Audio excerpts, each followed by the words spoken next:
First questions. Are nimittas always experienced as a light seen in the mind? පළවෙනි ප්‍රශ්නය තමයි නිමිත්ත අත්විඳින විදිය ගැන. නිමිත්ත අත්විඳින්නේ ආලෝකයක් මනසේ ආලෝකයක් විදියට පමණද? Can't a nimitta be intense bliss just before entering a jhana, yet no light is seen in the mind? නිමිත්තෙන් වෙනත් දෙයක් අදහස් වෙන්න පුළුවන්ද? ඒ කියන්නේ අධික සුඛය අධික සැපයක් වගේ දෙයක් ආලෝකයක් නොවි ඒ වගේ දෙයක් වෙන්න පුළුවන්ද ධානයට එළඹෙන්නට කලින් අත්විඳින? Must all jhanas have a light nimitta preceding it, or it's not worth to be called a jhana due to the absence of a light nimitta preceding it? And you can do it from here.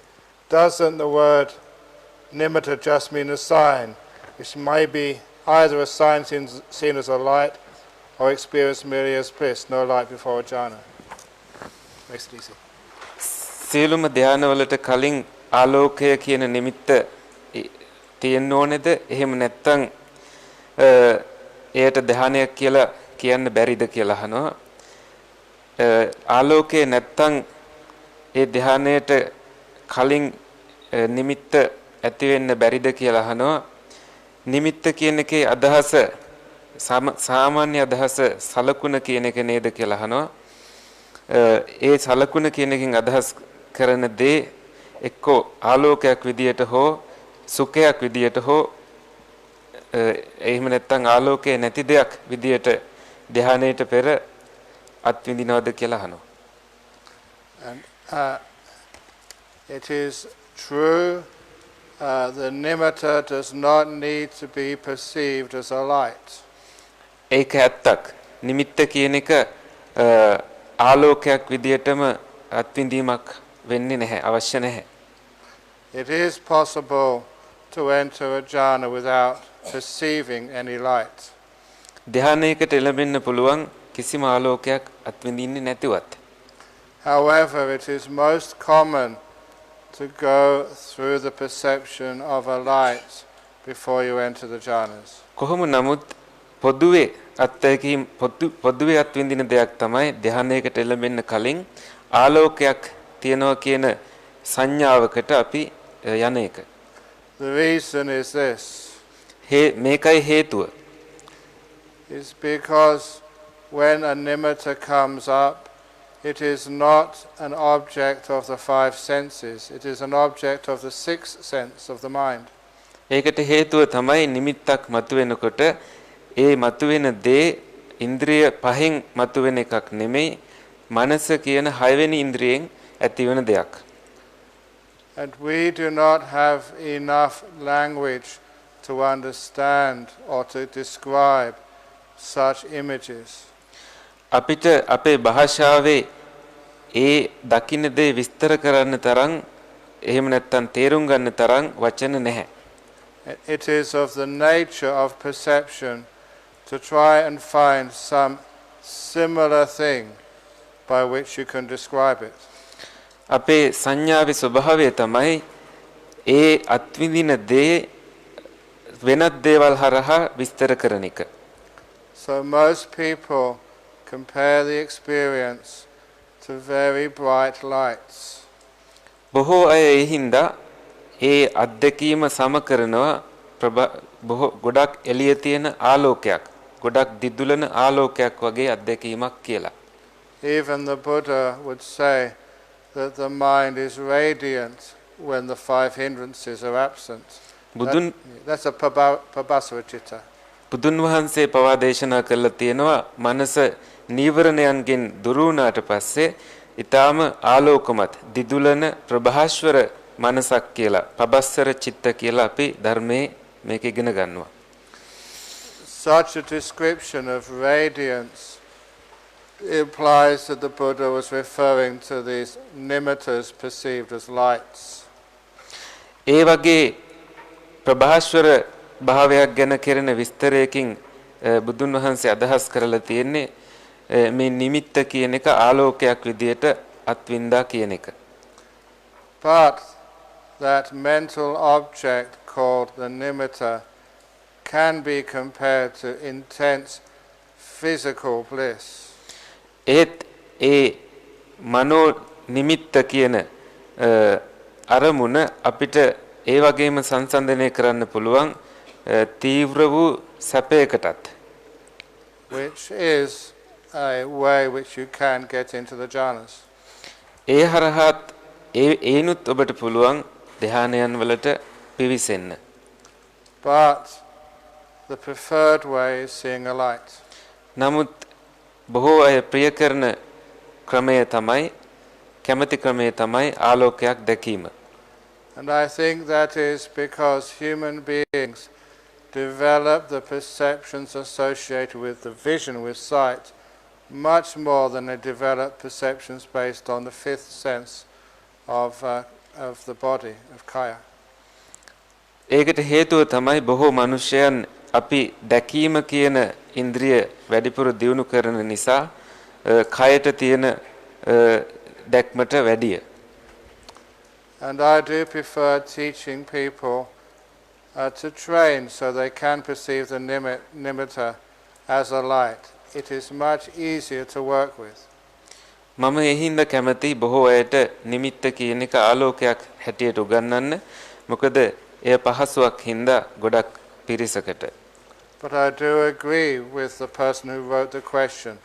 It is not necessary, although it is preferable. මම එහිඳ මේ ප්‍රශ්නයත් එක්ක එකඟයි. ඇත්තටම එය අත්‍යවශ්‍ය නැහැ. නමුත් එය වෙන්න පුළුවන්. The next question is in Sinhala. නිවැරදිව සක්මන් භාවනාව කරන ආකාරය හා සක්මන සමග ආනාපාන සතිය වැඩි හැකිද යන්න පහදා දෙන සේක්වා. Could you please explain how to practice walking meditation properly, and can we practice walking meditation with breathing meditation? Please explain. That's one question. Yes, maybe I'll answer that first. If you are practicing walking meditation and at the same time being aware of your breathing, it sometimes happens you're not aware of your walking and you can tread on something or trip over, and it's a danger for your health.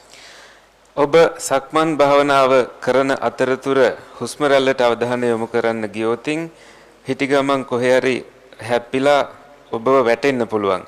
ඔබේ සෞඛ්‍යයට එය හානියක්. And some people try to coordinate the breath with the walking by doing such things as left foot moving, breathing in, right foot moving, breathing out. සමහර මිනිස්සු හුස්ම රැල්ලයි සක්මනයි දෙක සම්බන්ධ කරනවා.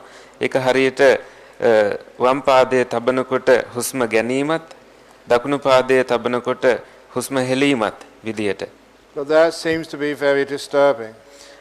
එය ඒ වුණාට බාධාකාරී බව තමයි පේන්නේ. So it seems to be much more preferable for you to be putting your mindfulness on the movement of your feet, not on the breath during walking meditation. ඒ හින්දා මට හිතෙන්නේ හොඳම දේ තමයි සක්මන් භාවනාව කරද්දී ඔබේ පාදයේ චලනය වෙන එකට අවධානය යොමු කරන එක හුස්ම රැල්ලටත් වඩා.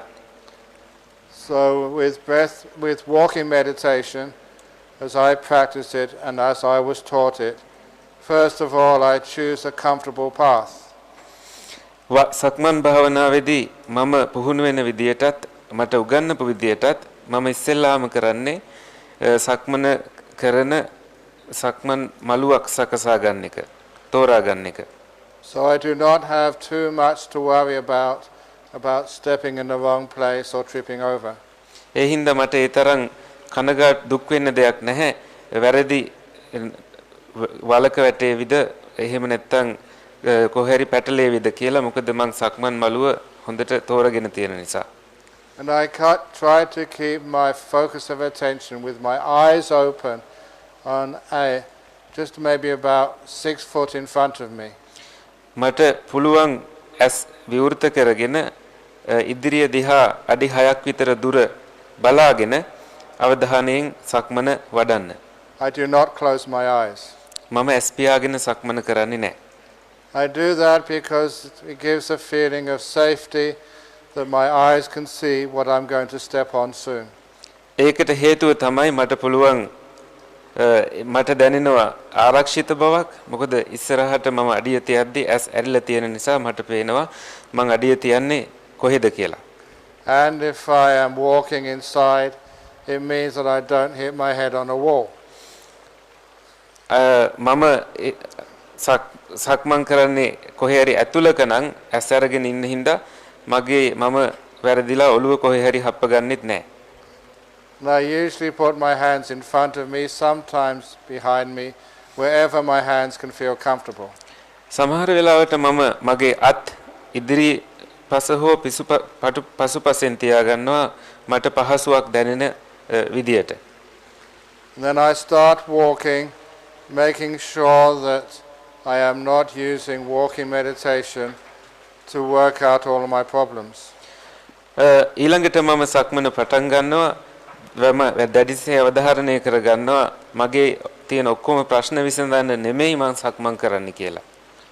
And I make sure I'm not thinking about the past or about the future, just in the present moment with my walking.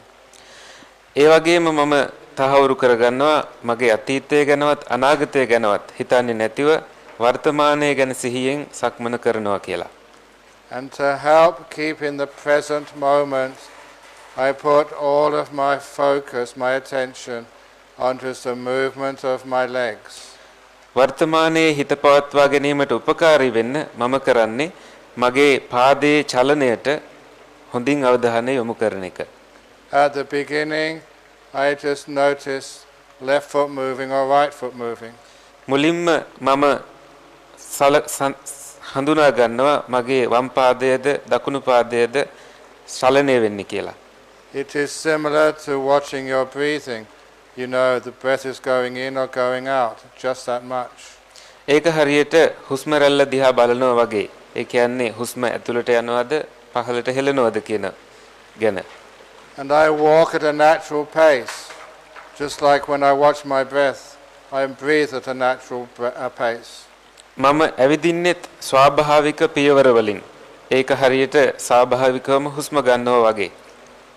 I do not make the walking slow nor fast, just natural. මම සක්මන හෙමින් කරන්නෙත් නැහැ, වේගෙන් කරන්නෙත් නැහැ. මම වෙනදා ඇවිදින විදියට ඇවිදිනවා. And as my mindfulness increases, I can feel more of one step. මගේ සිහිය දියුණු වෙන්න මට එක පියවරකින් බොහෝ දේවල් වැටහෙන්න ගන්නවා. Instead of just being mindful of left foot moving, right foot moving, my mindfulness increases so I can see the very beginning of the left step and seeing all the many movements until the left step is complete. ඒ මගේ සිහිය දියුණු වෙන්න වම් පාදයේද දකුණු පාදයේද කියලා බලනවා වෙනුවට යම් පාදයක්ද එසවෙන්නේ එහි තියෙන සියලුම චලනයන් මට වැටහෙන්න ගන්නවා. And I can see from the very beginning of a right step, I notice which part of my foot leaves the ground first, which part of my right foot leaves the ground last. සිහිය තව දියුණු වෙන්න ආරම්භයේදීම මට වැටහෙන්න ගන්නවා මගේ පාදයේ කොයි කොටසද ඉස්සෙල්ලා පොළවෙන් ගිලිහෙන්නේ කොයි කොටසද පොළවෙන් මිදිලා පොළව ස්පර්ශ කරන්නේ කියලාත්. So my mindfulness increases to see more of each step. මගේ සිහිය තව දියුණු වෙනවා ඒ පියවරවල වඩාත් අත්විඳීම් විඳින්න. And it is quite common because one's mindfulness is increasing and is more to be aware of, that you tend to walk more slowly. පොදුවේම සිද්ධ වෙන දෙයක් තමයි ඔබේ සිහිය දියුණු වෙන නිසා ඔබ තවත් ස්ථාවර වෙන නිසා ඔබේ සක්මන ටිකක් හෙමින් සක්මනක් කෙරෙන සක්මනක් බවට පත් වෙනවා. සක්මන් වේගය අඩු වෙනවා. one doesn't intentionally decide to walk slowly. It is just usual what happens. ඔබ හිතාමතාම හෙමින් සක්මන් කිරීමට පටන් ගන්නේ නැහැ. ස්වාභාවිකවම ඔබේ සක්මන හෙමින් වැඩෙන්න හෙමින් ඔබේ පියවර තැබීම කෙරෙනවා. And because the mindfulness is increasing and you're becoming more calm, it is very usual that you start to have piti sukha, happiness and joy with the walking meditation. ඔබ බොහෝ සාමකාමී බවට සංසුම් බවට පත්වෙන නිසා ඉබේම වගේ ප්‍රීති සුඛය ඔබට දැනෙන්නත් ගන්නවා. You start to notice that you are enjoying this meditation. ඔබ ඊළඟට ඉබේම වගේ වටහා ගන්නවා මේ භාවනාව ඔබ විනෝද භාවනාව තුල විනෝද වෙමින් ඉන්නවා කියලා. The arising of piti sukha with the walking meditation is very important. සක්මනේදී ප්‍රීති සුඛය උපදවාගෙන ඉපදවීම හරිම වැදගත්. It means you can walk so peacefully, so happily for quite a long time. එයින් අදහස් වෙන්නේ ඔබට ඊටාම සාමකාමීව සතුටින් බොහෝ වෙලාවක් සක්මනේ යෙදෙන්න පුළුවන් කියන එකයි. And once you have finished your walking meditation, then find this place or a place where you can sit down as soon as possible, because then you can take the peace and the piti sukha which you have generated in walking meditation and transfer it to the sitting meditation. ඔබ සක්මන හොඳට කෙරුණට පස්සේ ඉවර වෙච්ච ගමන්ම ඔබ ඉඳ ගන්න තැනක් හොයාගෙන ඒ තැන ඉඳගෙන භාවනාව පටන් ගන්න. ඒ සංසුම් භාවයත් ප්‍රීති සුඛයත් එක්කම එතකොට ඔබට පුළුවන් ඔබ සක්මනේදී වඩපු ප්‍රීති සුඛයත් සාමයත් සතුටත් හිඳගෙන කරන භාවනාවට හරවන්න. And to give you some examples from my own experience of walking meditation, when I first ordained as a bhikkhu in Bangkok, I would do walking meditation in the Dhamma hall, in the Sema hall, sorry. ඔබට උදාහරණයක් දෙනවා නම් මගේ අත්දැකීමෙන්ම මම ඉස්සෙල්ලාම තායිලන්තේ භික්ෂුවක් බවට පත් වුණාට පස්සේ මම ධර්මශාලාවේ හෝ සීමා මාලකයේ සක්මන් භාවනාව කරන්න පුරුදු වෙලා හිටියා. The length of the Sema hall was just about the same length as this tent. සීමා මාලකයේ තියෙන දිග දුර ප්‍රමාණය මේ ටෙන්ට් එක වගේ දුර ප්‍රමාණයක් තියෙන්නේ. And it usually took me half an hour, 30 minutes, from one end to the other, and another 30 minutes to walk back again. සාමාන්‍යයෙන් මට එක කෙලවරකින් අනිත් කෙලවරට යන්න පැය භාගයක් විතර යනවා. ආපහු එන්නත් ඒ තරම් ප්‍රමාණයක් වෙලාව යනවා. And on one morning, I was very, very peaceful in my walking meditation, being able to watch every movement of a foot as it rose. එක උදෑසනක මම බොහෝම සිහියෙන් සක්මනේ යෙදමින් හිටියා. මට පුළුවන්කම ලැබුණා මම මගේ පාදයේ ඔසවද්දි දැනෙන හැම විඳීමක්ම පාහේ දකින්න සිහියෙන්. And then I was disturbed by a sound, by a noise. එතකොටම මට බාධා වුණා ශබ්දයකින් පිටතින් ඇහිච්ච. Brahma Wangso, Brahma Wangso. You don't have to translate that. මට දුරින් ඇහෙන්න ගත්ත මගේ නම ඔය කියපු විදියට කවුදෝ කියනවා. මට කතා කරනවා ඇහුණා. ඈතින් වගේ. And it was like you were listening to a sound a long distance away. ඒක හරියට ගොඩාක් ඈතින් කවුරු හරි නම කතා කරනවා මොකක් හරි ශබ්දයකට ඔබ ගොඩාක් ඈතින් ඇහෙන එකකට අහන් ඉන්නවා වගේ.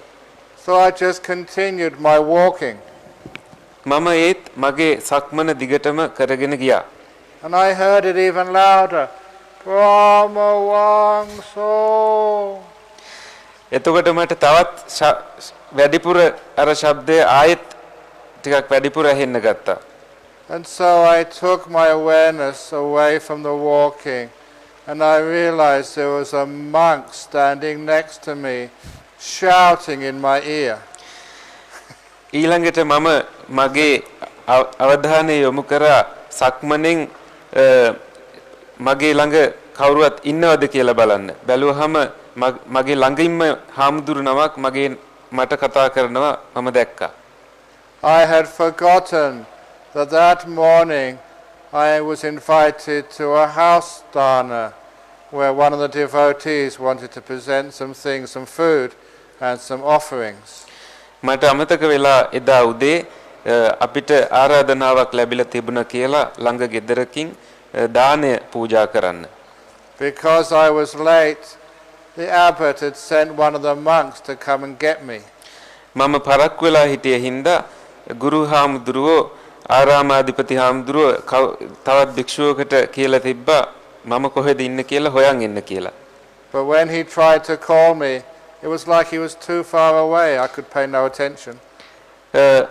ඒ හාමුදුරුවෝ මට මගේ නම කතා කරාම මට හරියට දැනුනේ උන්වහන්සේ ගොඩාක් ඈතින් ඉඳන් කතා කරනවා වගේ. මට අවධානය දෙන්න බැරි තරම් දුරකින්. So this monk had to stand right next to me and shout in my ear because I was too deep into the samadhi, the stillness of walking meditation. ඒ හාමුදුරුවන්ට ඒ හින්දා සිද්ධ වුණා මගේ කන ගාවටම ගිහිල්ලා මගේ නම හයියෙන්ම කියන්න. මගේ අවධානය ගන්න ඕන හින්දා. And once I realized what was happening, that I had to come out of my meditation to attend this appointment. It took such a long time for me to move my head around to face that monk. මම තේරුම් ගත්තාම දැන් මම යා යුතුයි කියලා මට සෑහෙන වෙලාවක් ගියා මගේ ඔළුව හරවලා අර හාමුදුරුව දිහා හරියට බලන්න පවා. සමාධිය ඒ තරම් තීව්‍ර වෙලා. Because my mindfulness was so strong. Every time you moved your head a tiny bit, there was so many sensations, so much to watch in just moving your head just a small amount. It took about 10 minutes before I could turn it all the way around. මගේ සිහිය ඒ තරම්ම දියුණු වෙලා තිබුණු නිසා යම් චලනයක් සිද්ධ වෙනවා නම් එහි තියෙන සියලුම සංවේදනයන් දකිමින් ඒ චලනය කරන්න මම ඒ වෙනකොට පුහුණු වෙලා තිබුණා. ඒ හින්දා මට විනාඩි 10ක් විතර ගියා ඔළුව හරවලා උන්වහන්සේ දිහා බලන්න. So that's an example of how still and peaceful you can get in walking meditation. ඒ හින්දා උදාහරණයක් ඔබ කොයිතරම් සක්මනින් නිශ්චල භාවයට පත් වෙනවද සාමකාමී භාවයට පත් වෙනවද කියලා ඔබට තේරුම් කරලා දෙන්න. You cannot get into jhana during walking meditation, but you can certainly detach from the world so much. ධානවලට පත් වෙන්න බෑ සක්මනින්. නමුත් ඔබට ලෝකයෙන් මිදෙන්න පුළුවන් සෑහෙන්න සක්මන හරහා. Very good. So what's the next part? ආනාපාන සතිය තුලින් පංච උපාදානස්කන්ධය අනිත්‍ය දුක්ඛ අනාත්ම ලෙස දකිමින් විදර්ශනා මග වඩන ආකාරයත් මාර්ගඵල අවබෝධය කරන ආකාරයත් පහදා දෙනසේක්වා. So could you please explain how to see the 5 aggregates through the breathing meditation and how to also develop the insight meditation and that in a way that leads in such a way that leads to adhigamas. Magaphala. Magaphalas. Okay. Fruitions, paths and fruitions. Very good. So each one of these questions is worthy of a whole Dhamma talk, which is why this evening I will not be able to complete all the questions. මේ හැම ප්‍රශ්නයකින්ම ලොකු ධර්ම දේශනාවක් දෙන්න පුළුවන්. ඒ හින්දා මට අද හවස මේ ප්‍රශ්නෝත්තර වෙලාවේ මුළු ප්‍රශ්න ටිකම ඉවර කරන්න බැරි වේවි. But I've seen the program and I'm supposed to give 2 Dhamma talks a day plus the question and answer session. මේ වැඩසටහන තුල ඇත්තෙන්ම ධර්ම දේශනා දෙක ගානේ දිනපතා මම දෙන්න නියමිත වෙලා තියෙනවා. ඒකට අමතරව තවත් ප්‍රශ්නෝත්තර අවස්ථාවකුත් තියෙනවා. ඒ හින්දා මට තවත් කාලය ලැබෙවි මේවා විස්තර කරන්න. If the questions are so important, I might change that to one Dhamma Desana and 2 question and answer sessions. ප්‍රශ්නය වැදගත්ම නම් මම එය ධර්ම දේශනාවක් බවට පත් කරගෙන පිළිතුරු දෙන්නම්. ප්‍රශ්න දෙකක් තියෙනවා නම් එය දෙකට බෙදලා මම පිළිතුරු දෙන්නම්. So your questions will be answered, but in great detail. ඔබේ ප්‍රශ්නයට පිළිතුරක් ලැබෙවි වඩා විස්තර සහිතව ඉදිරියේදී. So the Anapanasati is one of the best ways to attain the jhanas. ආනාපාන සතියෙන් පුළුවන් ආනාපාන සතිය කියන්නේ හොඳම මාර්ගයක් ධ්‍යාන වඩන්නට. So why are the jhanas necessary for Makkapala? ඇයි ධ්‍යාන අත්‍යවශ්‍ය මාර්ගඵල වලට? Especially in understanding the Panch Upadana Khandhas. විශේෂයෙන්ම පංච උපාදාන ස්කන්ධ තේරුම් ගන්නට. So I'm going to focus on just one of those Panch Upadana Khandhas, which is the Sankhara. මම දැන් අරමුණු කරන්න යන්නේ පංච උපාදාන ස්කන්ධ වලින් එකක් ගැන. ඒ එක තමයි සංස්කාර ගැන. In particular, that most important part of Sankhara called the Cetana or the will. සංස්කාරවල වඩාත්ම වැදගත් කොටසක් තමයි චේතනා කියන එක, කැමැත්ත කියන එක. How can you get insight into the will? කොහොමද අපි චේතනාව සම්බන්ධයෙන් විදර්ශනාව ඇති කරගන්නේ? And it's such a difficult thing to explain that I use a simile. එය ගොඩක් අමාරු එකක් විස්තර කරන්න. නමුත් මම උපමාවක් භාවිත කරනවා. It is the simile of the tadpole and the frog. මම භාවිත කරන්නේ ඉස්ගෙඩියා සහ ගෙම්බා කියන උපමාව. A tadpole is born in the water.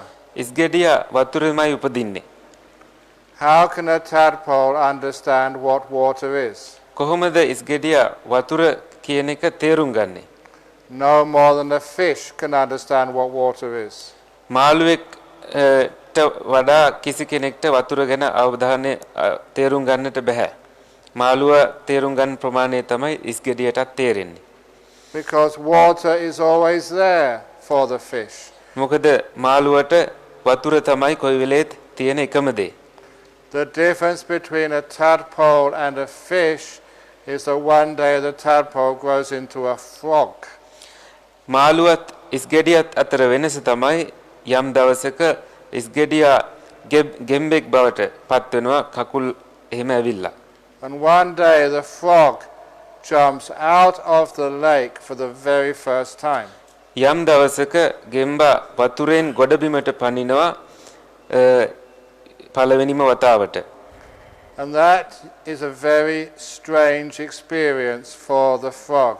ගෙම්බට ඒක පුදුම අමුතුම අත්දැකීමක්. It is like nothing it has ever experienced. ඒක හරියට ගෙම්බ කවදාවත් අත්විඳපු නැති අත්දැකීමක් වගේ. There is something which has always been there, which it has never noticed before and is now missing. පොළව කියලා කියන්නේ කොයි වෙලේ තිබිච්ච දෙයක්. නමුත් ගෙම්බගේ අවධානයට එය මේ වෙනකන්පත් උනේ නැහැ. දැන් ගෙම්බට එය වැටහෙන්න ගන්නවා. The thing which is missing is water. දැන් පොළවට ගියහම එකක් අඩුයි, ඒ තමයි වතුර. Because the frog is now sitting on dry land. හේතුව ගෙම්බා දැන් වියලි පොළවේ තමයි ඉන්නේ. Only now can the frog understand what water is. දැන් තමයි ඇත්තටම ගෙම්බ වතුරේ තියෙන වෙනස තේරෙන්නේ. That stuff was no longer there. That was water. වතුර කියලා තිබිච්ච දේ තවදුරටත් ගෙම්බට අත්විඳින්න ලැබෙන්නේ නැහැ. ගොඩබිම තුල ඉන්නකොට. Only when things which are always there vanish can we understand what they are. නිතරම අපි දකින්න දෙයක් අතුරුදහන් වුණාට පස්සේ තමයි එහි සැබෑව අපිට වැටහෙන්න ගන්නෙ.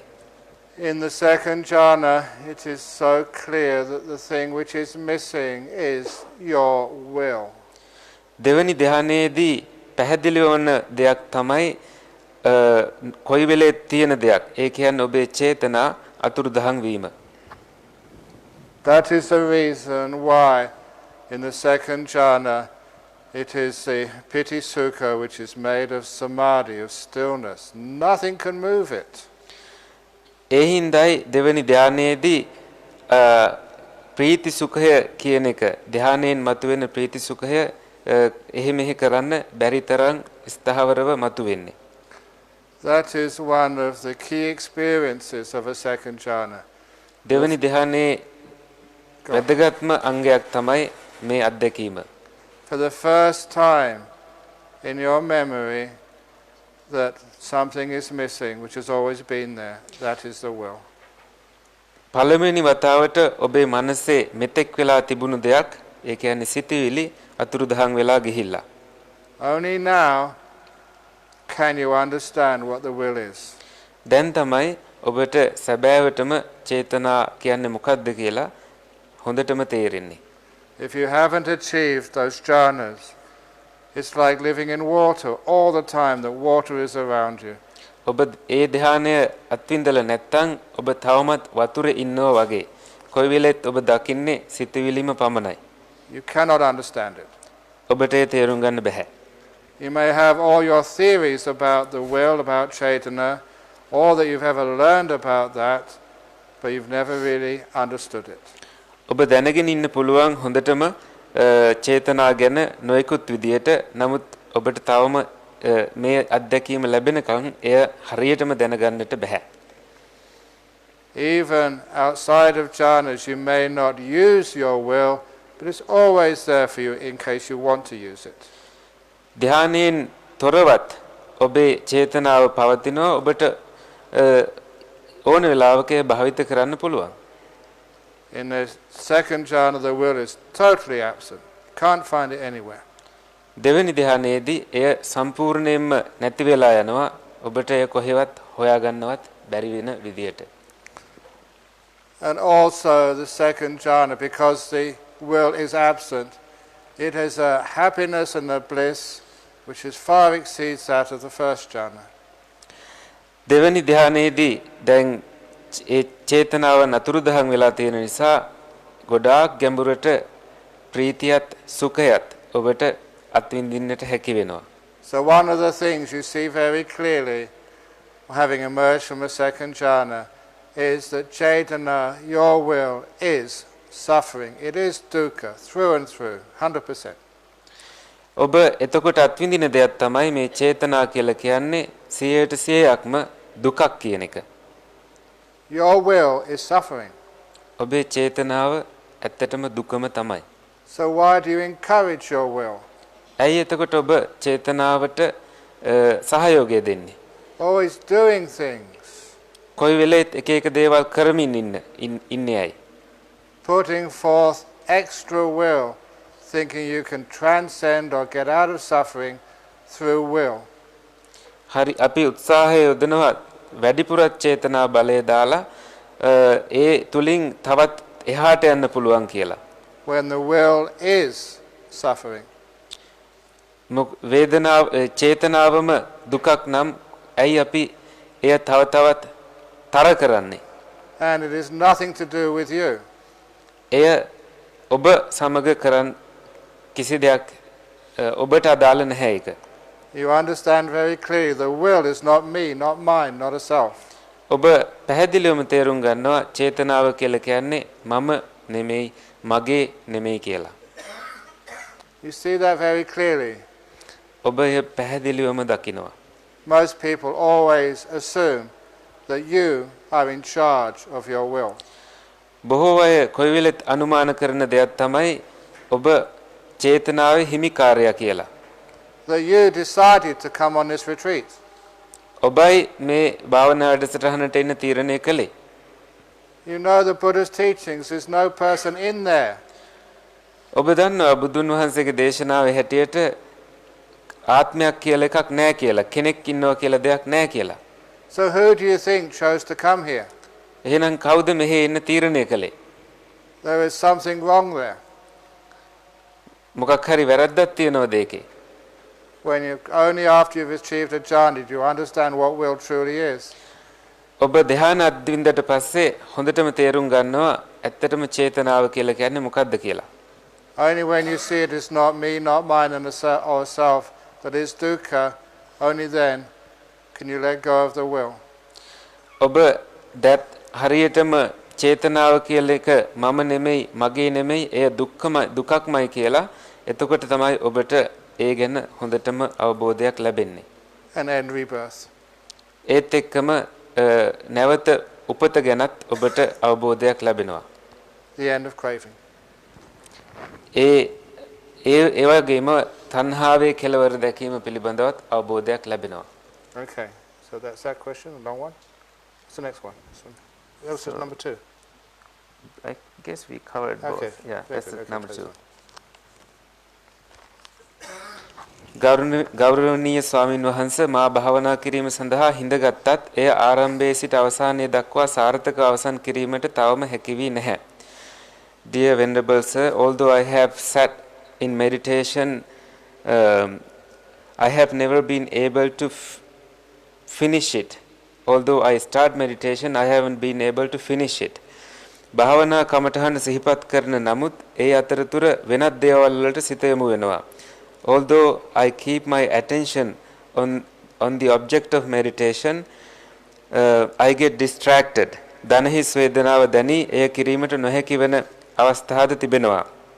Sometimes I feel the pain on my knees, and as a result I discontinue my meditation. අප පන්සලේ විහාරයේ තුල භාවනා කරන විටදී විවිධ ශබ්ද ඇසී තිගැස්සෙනවා. At times when I meditate in my vihara, I hear sounds and I get frightened. As අර බැලුව විට කිසිවක් නැහැ. When I open my eyes and look around, I see nothing. එකම අරමුණක සිට භාවනාව දියුණු කර ගැනීමට ඔබ වහන්සේගේ අවවාද ලැබෙයි නම් ගෞරවයෙන් යුතුව ඒවා අනුගමනය කරමි. If I get instructions from you to continue my meditation and develop my meditation by staying on focus on one object, I will happily follow. May the Triple Gem bless you. Very good. Many years ago when I was living in Thailand, I was meditating in the jungle. අවුරුදු ගානකට කලින් මම තායිලන්තේ භාවනා කරද්දී මම කැලේ තමයි භාවනා කළේ. Late into the night. රෑ වෙනකොට The jungle can be very peaceful at night time. කැලේ රෑට සාමකාමී වෙන්න පුළුවන්. But every so often you hear the sound of jungle animals. විටින් විට ඒත් ඔබට ඇහෙන්න ගන්නවා කැලේ ඉන්න සත්තුන්ගේ ශබ්ද. Most jungle animals would leave you alone. බොහෝ කැලේ සත්තු ඔබට අවධානය නොකර ඉඳීවි. But there were elephants and tigers and bears in Thailand. ඒත් තායිලන්තේ අලි හිටියා, වලස්සු හිටියා, කොටිත් හිටියා. And they could be dangerous. ඒ සත්තු භයානක වෙන්න පුළුවන්. So when I was meditating one evening and I heard a sound of a jungle animal coming close to me, I decided to be very aware not of my breath but of the sound. එක රැයක මම භාවනා කර ඉන්නකොට මට ඇහුණා කැලෑ සතෙක් මගේ දිහාවට එනවා. මම ඊළඟට මගේ අවධානය භාවනාව වෙනුවට ඒ ශබ්දය වෙනුවට යොමු කළා. Just so I could be sure it was not a dangerous animal. එහෙම කරොතින් මට හිතුණා ඒ සතා භයානක සතෙක්ද නැද්ද කියලා දැනගන්න පුළුවන් කියලා. And being very mindful, I listened carefully and decided it was only a small animal. බොහෝම අවධානය යොමු කරාම මට දැනුණා මේ සතා නම් පුංචි සතෙක් කියලා. Nothing to be afraid of. බය වෙන්න දෙයක් නැහැ කියලා. So I went back onto my breathing. ඊළඟ ඒ හින්දා මම මගේ හුස්ම රැල්ලට අවධානය යොමු කරා. Please remember there was no light, it was dark, so I just had to rely on sound to see whether it was dangerous or not. මතකයට ගන්න එතන ආලෝකයක් තිබුණේ නැහැ. තිබුණේ ශබ්දය විතරයි ආරක්ෂාවට ඇහෙන දෙයට අවධානය යොමු කරලයි ආරක්ෂාව සපයාගන්නේ. A minute or two later, it came closer to me. I could hear its sound more clearly, and I realized it was not a small animal, it was a medium-sized one. විනාඩියක් දෙකක් යනකොට එකපාරට මට වැටහෙන්න ගත්තා ඒ ශබ්දය ඒ සතා මගේ ළඟටම ඇවිල්ලා කියලා. ඒ සතා නම් ටිකක් මධ්‍යම ප්‍රමාණයේ සතෙක් කියලා දැන් මට එන්න තේරෙන්න ගත්තා. The noise it made on the leaves, on the twigs, certainly it was like a medium size, not a small one. කොළ මත ඒ සතා අඩිය තියද්දි ඇති කරපු ශබ්දය තුලින්ම මට වැටහුණා මේ සතා පොඩි සතෙක් නන් නෙමෙයි මධ්‍යම ප්‍රමාණයේ සතෙක් කියලා. Still not dangerous. ඒත් මට හිතුණා මේ සතා එච්චර භයානක නෑ කියලා. So I went back to my breathing. ඒ හින්දා මම මගේ හුස්මට අවධානය යොමු කරන්න පටන් ගත්තා. But as it came closer and closer, the sound it was making was such I realized again I was wrong. This was a large jungle animal. ඒ සතා එන්න ලං වුණාම ලං වෙන්න මට තේරුණා මම වැරදි මේ සතා ලොකු සතෙක් කියලා. And it was coming right towards me. ඒ සතා මං ඉන්න තැනටමයි දිගටම කෙලින්ම ආවේ. Because I was sitting very still, it probably couldn't even see me.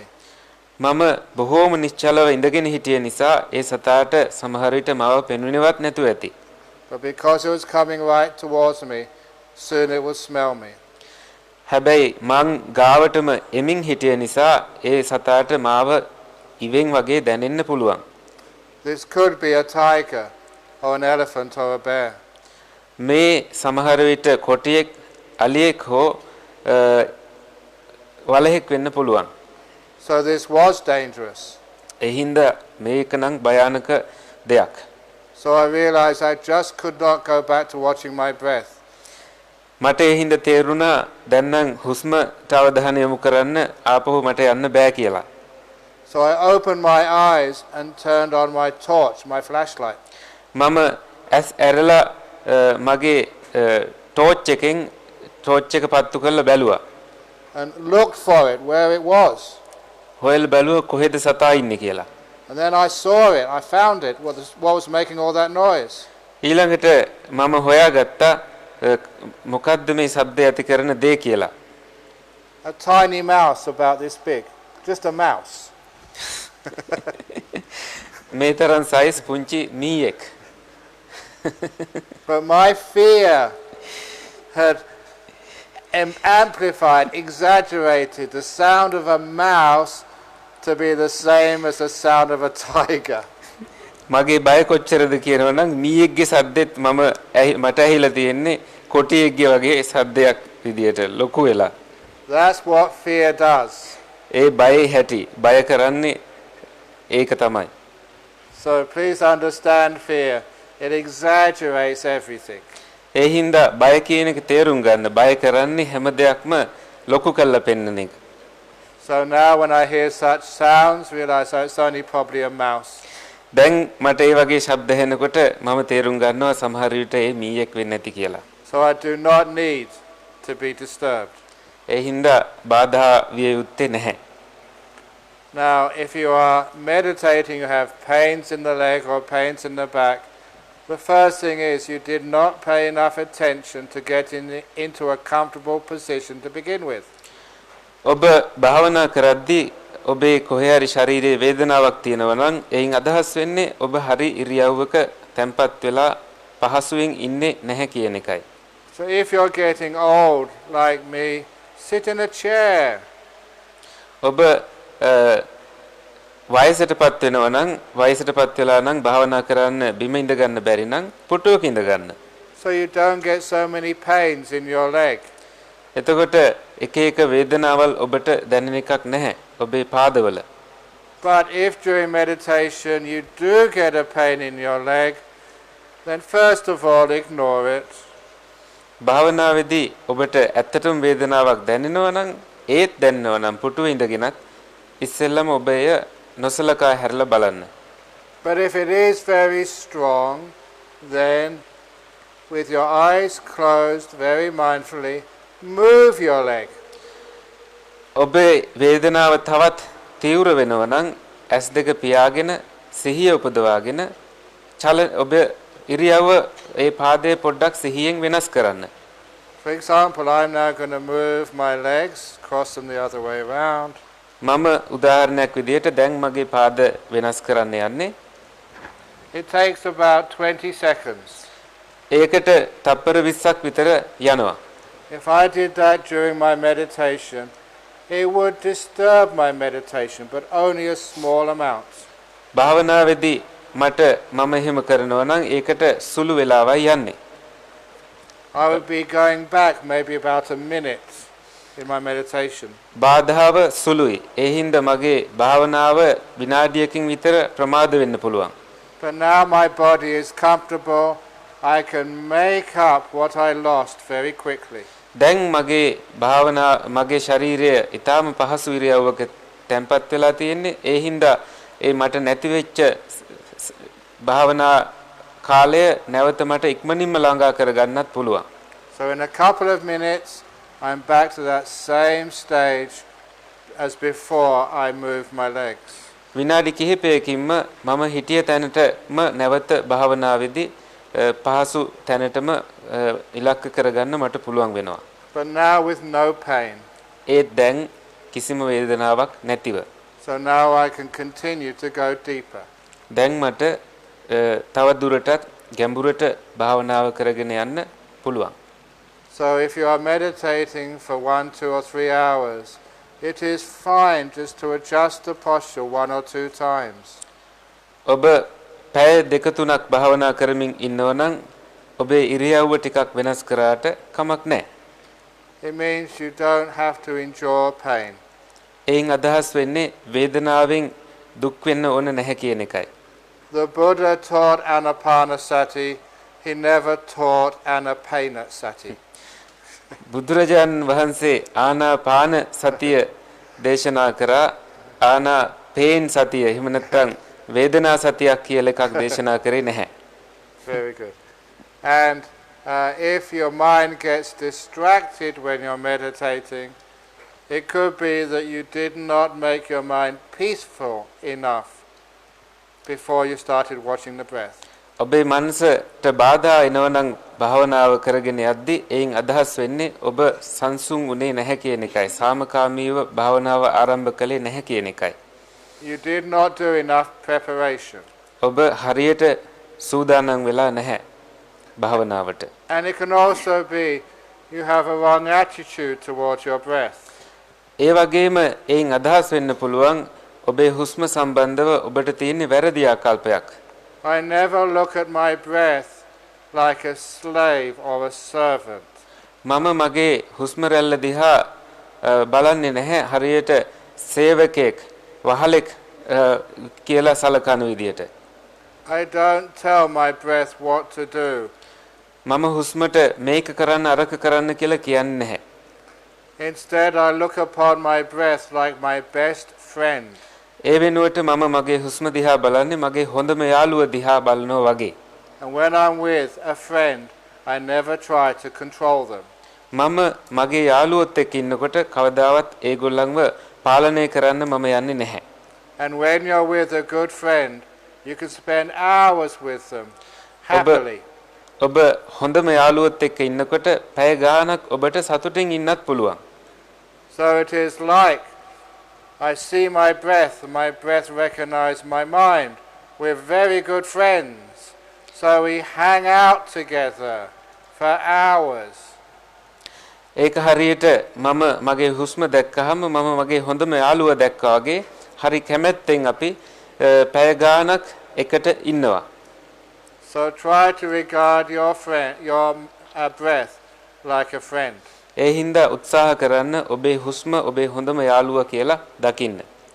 But if your breath thinks you're its boss, if you see your boss coming, whether it's your hamdro or maybe your mother or father, as soon as you see them coming, you want to get out as soon as possible to escape. ඔබේ හුස්මට ඔබ සලකන්නේ ඔබේ ලොක්කයිනවා කියලා නම් ඔබ බලන්නේ හුස්ම අවධානය යොමු කරනකොටම පැනලා දුවන්න. ඒකට හේතුව ඔබ කැමති නැහැ ඒ අත්දැකීමට. We always like spending time with our friend who's very kind to us. ඒත් අපේ යාළුවා එක්ක නම් අපි හරි කැමති යාළුවා අපිට කාරුණික නිසා බොහෝ කාලයක් යාළුවා එක්ක ඉන්න. If I was a very fierce monk and I told you, sit up straight, don't walk like that, don't meditate like that, don't get up, then people would not like to meditate with me. මම දරුණු භික්ෂුවක් නම් මම කියනවා නම් මෙහෙම ඉඳගන්න යන්න එපා කොහෙවත්. ඒ වගේ මම විධාන කරනවා නම් කවුරුවත් කැමති වෙන්නේ එකක් නැහැ මාත් එක්ක භාවනා කරන්න. You'd run away as soon as you can. ඔබ පැනලා දුවාවි හැකීක්මනින්ම. So now you know why your breath disappears. දැන් ඔබ දන්නවා ඇයි ඔබේ හුස්ම අතුරුදහන් වෙන්නේ කියලා. It is scared of you. හුස්ම ඔබ දැක්කාම බය වෙලා. Because you're not kind to it. ඔබ හුස්මට කාරුණික නැති හින්දා. Very good. බොහොම හොඳයි. That's 8:45 now, so that's supposed to be the end of the question time, I believe. Is that correct? Very good. There's many more questions here, but we'll answer them probably tomorrow afternoon. Is that good? 3 o'clock? Because I personally have found in teaching, it's good to give a Dharma talk, but the questions and answers are where we learn the most. අපි 8:45 ඉඳ දැන් ප්‍රශ්න උත්තර අවස්ථාව නවත්තනවා. තව ප්‍රශ්න ඉතුරු වෙලා තියෙන ඒවා හෙට හවස 3ට සමහර මම උත්තර දෙන්නම්. මොකද ධර්ම දේශනාවක් කරනවා වගේම බොහෝ වෙලාවට දැනුම සහ අවබෝධය වැඩිපුර ලැබෙන්න පුළුවන් ප්‍රශ්නෝත්තර සාකච්ඡාවේදී. ඒ හින්දායි මම ප්‍රශ්න ටික හවස 3ට උත්තර දෙන්න කියලා හිතුවේ. Is that okay? Very good. Okay. We have to make a little announcement. Yes, please do. So there is a small amount to make announcement to make. If any monk need a hat or socks, there are some papers outside. Please write your name and the cottage number. Someone will arrange it for you. යම්කිසි භික්ෂුන් වහන්සේ නමකට හිස් වැසුමක් හෝ මේස් අවශ්‍ය නම් එළියේ කොළ වගේක් තියලා තියෙනවා. නම ලියන්න ඒ කොළේ. එතකොට සංවිධායක මණ්ඩලය ඔබට එය ලැබෙන්න සලස්වාවි. Very good. I don't need any socks. උන්වහන්සේට සපත් මේස් අවශ්‍ය නැතිලු. You are in heaven. Yes. Now up here it says made in England. You are made in Sri Lanka. Right. I don't need socks. මගේ ඇඟේම ලියලා තියෙනවා එංගලන්තේ නිෂ්පාදනයක් කියලා. Yeah. මම ලංකාවේ නිෂ්පාදනයක්. ඉතින් එංගලන්තේ සීතලට මං හුරු වෙලා ඉන්නේ. So I know made in China, no need socks. මේ වික්ෂුණීන් වහන්සේ චීන නිෂ්පාදනයක්. ඒ හින්දාත් මේස අවශ්‍ය නැහැ. Okay, very good.